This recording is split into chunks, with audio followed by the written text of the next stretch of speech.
शेतकरी मित्रांनो नमस्कार. कृषी मित्र सूरज या यूट्यूब चॅनलमध्ये आपलं हार्दिक स्वागत करतो. शेतकरी मित्रांनो, आपण जर आपल्या शेतामध्ये गहू या पिकाची लागवड करणार असाल आणि आपल्याला पेरणीसोबतच खत द्यायचं असेल तर कोणत्या प्रकारचे खतं वगैरे आपण वापरले पाहिजे. सुरुवातीला आपण 10-26-26 वापरू शकतो किंवा DAP वापरू शकतो. दोघीपैकी तुम्ही एक वापरू शकता.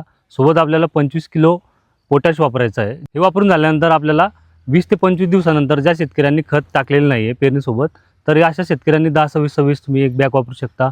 25 किलो पोटॅश वापरू शकता. त्यासोबत जर बघायचं म्हटलं तुम्ही मायक्रोन्यूट्रन्स वापरू शकता. डिजिटामध्ये जर बघायचं चिलेटेड झिंक वगैरे यासोबत तुम्ही वापरू शकता. चांगल्या प्रकारचे रिझल्ट तुम्हाला दिसून येणार आहे. हे झाल्यानंतर आपल्याला 40 दिवसानंतर आपल्याला 10-26-26 युरिया 25 किलो आणि त्यासोबत निर्मल सीड्स कंपनीचं बायोपॉवर गोल्ड हे मायक्रोरायझल बायो फर्टिलायझर खत आहे.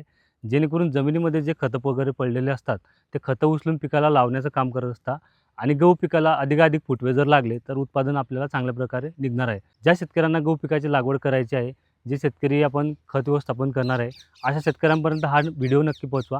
आपलाच कृषी मित्र सूरज. धन्यवाद.